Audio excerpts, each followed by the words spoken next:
Liverpool in crisis. Liverpool are in crisis. Everywhere I look online, that's all I see, that's all I read. After losing 3 games on the trot, only 3, 2 of them in the dying minutes of the game. Uh, People are so fickle nowadays. I'm going to talk about why Liverpool are definitely not in crisis. The games that they've played, why they've lost, we've left, players that have left, players that have come in, changed the squad around, how they lost those games, and what they can do to change things around in the next 3 fixtures. So, my name's Ricardo, and this is In Added Time. First of all, I'm going to talk about the start to the season. Liverpool, in my opinion, have had the most difficult start to the season. We've played 5 teams who are in the top 8. Arsenal, top of the league, who we're only 1 point behind, by the way. So Arsenal are doing incredibly well. We're 1 point behind them, but we're in crisis. Played Arsenal, beat them. Bournemouth in 4th. Very good team. They're looking incredibly good this season. After losing Dean Huijsen and Kirkes, I thought they'd be a bit in trouble, but Iriola's just showing what a great manager he is. Played Bournemouth, opening game, beat them. 6th place, Crystal Palace. Away to Crystal Palace, a team who are unbeaten in 18 games.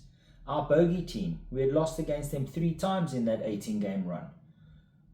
Lost to Crystal Palace at Selhurst Park in the 97th minute of 96 minutes that were allocated to be played. You try and figure that one out. You don't need quick math to see what happened there. Then Chelsea, 7th in the league. Away to Chelsea, the world champions, by the way. World champions. Yes, they had a makeshift defence. There were some issues there, but still beat us in the last minute of the game with their wonder kid Esteval, who scored the winner. He's going to be a great player, by the way. 8th team in the league, Everton, the derby game, who are playing incredibly well. David Moyes has this team firing. Grealish, Ndai, Dewsbury Hall, they're looking good in attack and always going to be solid in defence. Beat them. In the other games you look at, Newcastle, who are 11th in the league, that doesn't really reflect how good they are. Voltemadas hit the road running. They're a Champions League team, and we played them away, remember, during the whole Isaac Gate. So that was a tough game to win. And then Burnley. Burnley we won again in the last minute of the game through a penalty. A valid penalty, by the way, because none of the Burnley players were even complaining about it. And Salah slotted that. A Burnley team who had an incredible record at home. I can't remember, I think it was over 40 games that they hadn't lost at home. Yeah, we only won 1-0, but they're a good team. So if you look at those 7 games, throw into it the Southampton game that we won, also late on, but there was 12 minutes to play.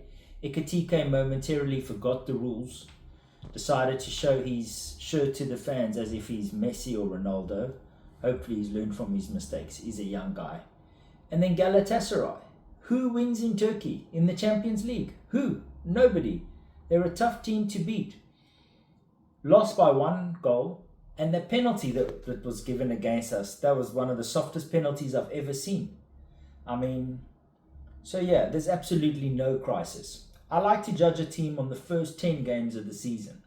And if you look at our next 3 fixtures, United on the weekend. That's going to be a big game for both teams. United really desperately need to show their worth. Even if they don't win, if they have a good showing, maybe get a draw, that'll be a great result for them. Liverpool need to win that game. After that, we've got Brentford away. Brentford have been playing really, really well. Better than people would have anticipated with a set-piece coach at the helm. They're a good team. And then after that, it's Villa at home. If we can win those 3 games, which I think we will, I think we'll have a true reflection of the start to the season. Played 10, lost 2, won 8. We'll see where Arsenal are after their fixtures. And I think they got Fulham away and Crystal Palace at home. Not sure of their game after that. To add to that, the players that we've lost. Now, Diaz, Nunes, and of course Jota. Rest in peace. Isaac coming in, Verts coming in, Ekitike. That's a whole change up in your front line. That's a change to your attack. Everybody knows the most difficult thing in football is to score goals and to create opportunities. And our whole front line has changed. So yes, it's going to take time for them to gel. Yes, sometimes we're going to score late on in games because they're busy working out each other's movements. That's going to happen. I personally didn't want to lose Luis Diaz. We see how well he's doing at Bayern Munich. I think 5 goals and 3 assists in his first 6 games, something like that. Incredible. Add to that, Isaac is still not match fit. McAllister's looking terrible. He's not match fit. Maybe after this international break, he's had some more game time. Trent leaving is another thing. I was upset that he decided to leave. But in my mind, I thought, well, Frimpong's coming in. That's going to be great. But the massive shift that changes in the Liverpool team from Frimpong to Trent is huge. It's so different. I mean, Salah's expecting those balls over the top. Frimpong just doesn't play like that. Conor Bradley just doesn't play like that. And he's a player I thought we could count on, but he's also had a very terrible start to the season. I think being Trent's number 2, he was better suited to that, coming on sporadically, playing here and there, showing good results. But now all of a sudden he's the big man at right back, just doesn't seem to be working out. That's why Szoboszlai is doing better than them in the right back position. Also why Salah's struggling at the moment. Yes, a lot of our players going down the left, because all our players like to play in that inside left position. The new ones that have come in, Isaac, Ekitike, Cody Gakpo loves playing there. Florian Wirtz played there predominantly for Bayern Munich, and even if he didn't start there, that's where he ended up playing. So that's made a big impact on Salah. But as the season goes on, I think it's going to be better for Salah, because while our players are down there, we're going to pull teams to that side, and Salah should have more opportunities. Yes, he's missed some easy goals, we know that. Against Chelsea, there was a few shots that should have at least hit the target, and they didn't. So Salah isn't 100% himself.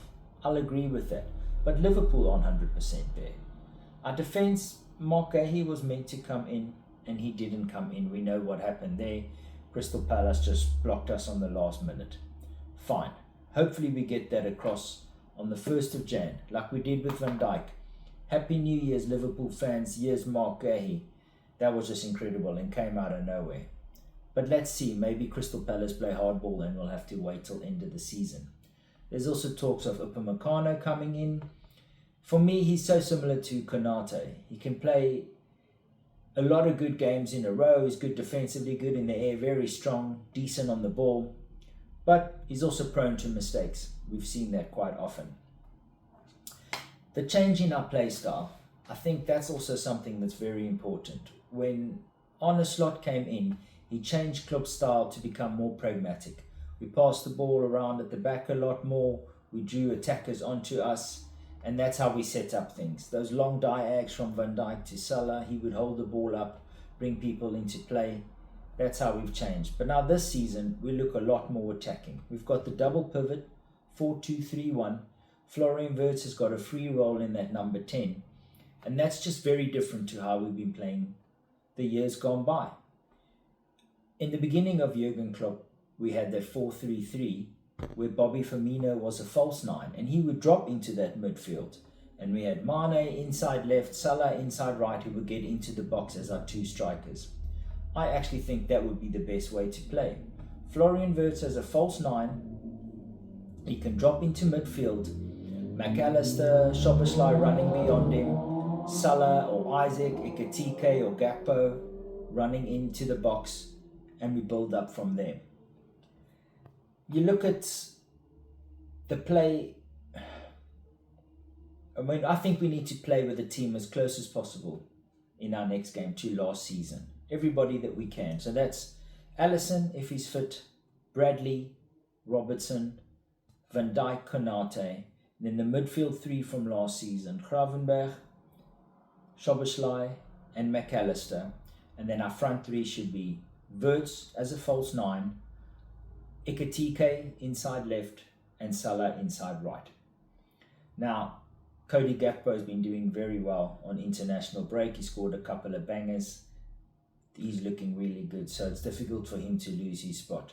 So maybe Wirtz doesn't start and he'll have to come off the bench and try that false 9 spot with Ekitike up top.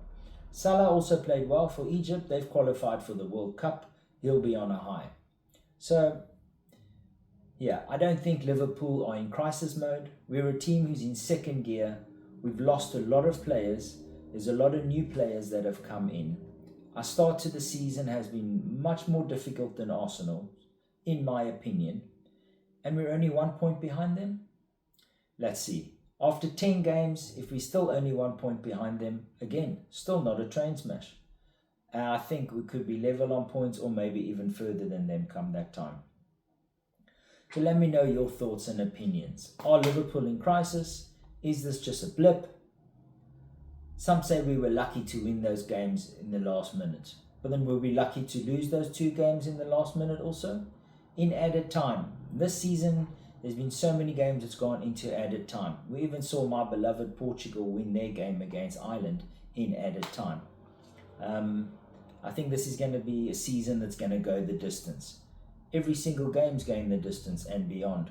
And so is the season going to. So if you like what I had to say, please like this video, share it with your friends, share it with people you don't like also. Share it with everyone. And stay tuned till I drop another video. Cheers.